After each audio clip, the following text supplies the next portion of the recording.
think would encourage people into that, and maybe condensing that program into Old Mission would also feed the middle school program better, because I think it is phenomenal, and I wish all those kids had a better understanding of what that program is. Excellent point. Excellent point. Our middle school program doubled this year at East Middle School, and it's growing at West. Part of all of this work that we're doing is to also figure out what we're going to do with the IB program, because it hasn't worked on the outskirts. Someone mentioned that. It hasn't worked out there. But we believe very strongly, and I believe very strongly, and I've seen the excellence in the teachers. Oh my gosh, you can get out of this. But I want to challenge a little bit something too. I talked to, the community that I work in is 80,000 people, and I get it. I mean, not everybody's happy across 80,000 people, but I talk to people with a lot of different perspectives.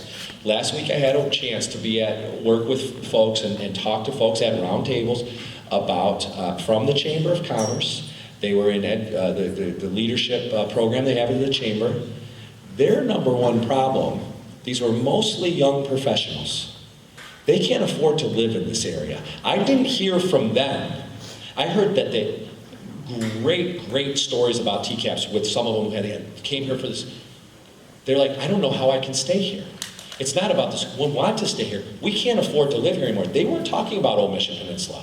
They were talking about living in so that's a trend that we are just subject to that trend. I don't know. My guess is you're doing pretty well in your life. My guess, to be able to afford to live on the peninsula with children like that, you're probably doing pretty well.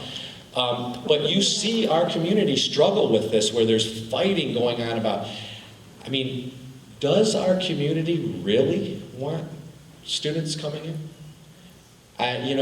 Some of us do, but I'd follow the papers. I'd follow what's happening in the city relative to affordable housing. Follow that. There's a contingent that doesn't. And I'm not even projecting good or bad on them. I'm projecting that their point is, no, we don't want more affordable housing. I know there's a risk in putting this out there, but this was in the paper last Thursday, and I think probably some of you know what I'm about to look at. It challenges us. I don't know all the details, and I don't know even what side. I'm not even going to project what side is right. Development decision appealed. A 41-unit residential development planned for the shores of East Bay and Old Mission Peninsula faces a judicial roadblock. I don't know all the details of that. I know what that statement just said. 41 units, and somebody's fighting it. It's not affordable housing. Okay, but the point is, right? So, but you see my point. Somebody's fighting development, and that's happening everywhere. While we decline and while our population gets older, actually we are growing. We are growing. Our population is growing. Seniors, and then like another group of people that don't have kids any longer are growing. So that's always tough. I thought your area is growing. It is growing, but the student population is declining. So, and I don't know all the details behind this. It just is. It's relevant to as you're looking at. It would be another thing if the paper said 100 units coming in at the base. That's a different headline. I'm not seeing very many of those headlines. Mary, how you doing? Good. Well, how are you? Good. We have to quit meeting like this. So some of you might know me. My name is Mary Manor. I used to be on staff here, and I was the pond lady. Still have my waiters, and I guess I kind of want to bring this conversation back to this school and the uniqueness of this particular property, this location, and I want to make a little bit of an argument for thinking about a multidimensional set of metrics when we think about what should happen with this school and with this property, because this isn't like all the other elementary schools. In fact, there is no other elementary school like it that has an outdoor education laboratory. And that laboratory was actually created by students and teachers here. I mean, the pond was hand dug by 7th and 8th graders. So there are, I think, a great many revenue opportunities that should be explored for this property and what this school can offer, not just the rest of TCAPS students, but actually drawing from, kids come up from Detroit to go on inland seas why can't they also come here and do an outdoor education study? Why can't we be doing professional development for teachers in the summer? I just think that there's some real potential that should be explored, and I know that this is falling into solutions to the problem, but we are unique in the state and in the Midwest. So I would encourage us to be looking at more metrics than just population and numbers. Thank you.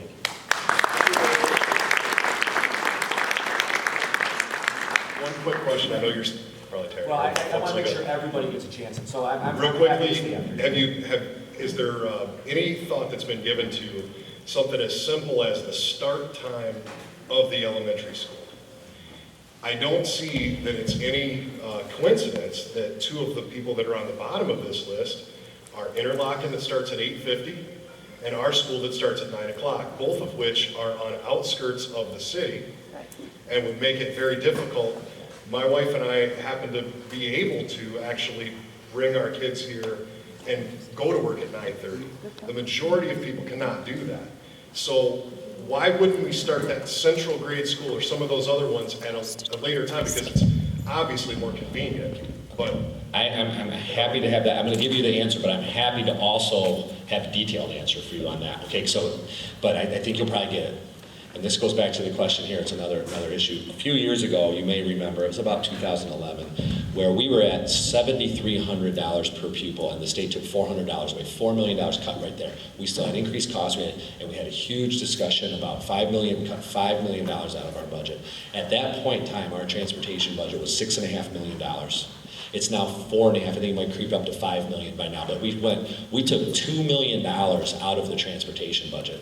And why we did that though is so that we didn't have to do this, right? And I don't know that we can squeeze another penny out of transportation. What this connects to is the start times are contingent upon that. So we would be adding money back in due to the logistics of transporting. We have to schedule for 7,000 students. We have to schedule buses for 7,000. Daily, about 5,000 ride because kids go to sports and everything else. But we have to schedule for 7,000. It's a little bit of an opportunity for cost savings. See how we can squeeze that. We do squeeze that a little bit. But if you squeeze it too much, what you have is overcrowded buses. Some of you might experience overcrowded buses.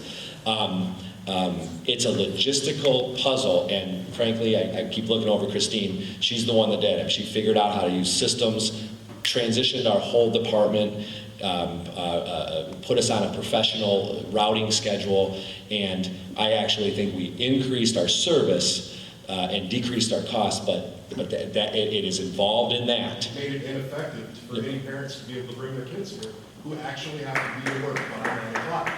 Those of us that are business owners or work on our self-employed, we can do those things and make those choices for our kids. Right. But the rest of the population, impossible. We can have that discussion, but see this, do you see how this is the domino? We'll change the start time, which increases the cost. Where do we get that cost savings from? I haven't seen anything that shows me. You keep saying, it doesn't matter if we save a little bit over here, it doesn't matter if we save a little bit over here, and over there, but it does matter, Paul, and that's that really overall can make that up. And I know you guys are really smart, and I know you guys do a great job, and so you're awesome, but We've documented over $20 million in savings since about 2008. We squeeze every penny out of everything that we do, and good point. I will leave that. That's a good point. It's something that should be addressed as a question. We do deal with that difficult one.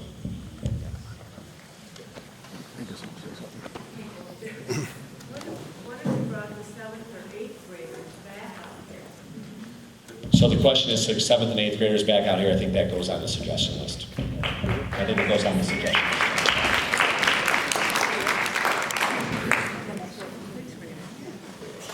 My name's Dean Johnson, and Heather touched on it a little bit. One of the unique things about our community is we're still ag-based, for the most part. And you really haven't touched on that migrant workforce. And I'm familiar with another school system that makes a big difference. You start getting those numbers up with the migrant workforce that comes in. And I know that a lot of this discussion's gone on at state level. But another 30, 40 kids could come in or out of here in a year's time. keep in mind that we had a terrible prep year. A lot of that workforce didn't come. Many of us that you may not know are building housing for these workers. They come with their kids, their families. You know, it could change in a year's time, and it'll gain your 7,000. Well, I'll look into that. I need to learn more about that. So we'll take a note, and I need to learn more about the impact of the migrant workers. And I know we have migrants. I know they come to different schools. That was kind of brought up as one of I don't know the numbers there. I don't know the potential. Something that's on our list to look into. So we're taking notes on that. So again, I want to say that the follow-up to all of this is I'm going to work with Beth. Okay, Beth will work with all of you to determine who's going to be on and we're going to get a meeting together to follow up from here and to see what happens with minds that can be put towards this and challenge. So just don't forget that that's our next step. We're not leaving this and going to board discussions. We're not going to board discussions next. I believe there'll probably be a board member or two with me on that committee. There'll be some executive team folks. You can imagine that Christine Thomas, who's sitting over here as our financial person, will be on that, and others on our executive team, perhaps Jamie McCall, who's in the back and has heard all this. So just remember that this is the beginning of discussion, and we'll continue to take comments, but I don't want us to forget that this isn't the end, and you're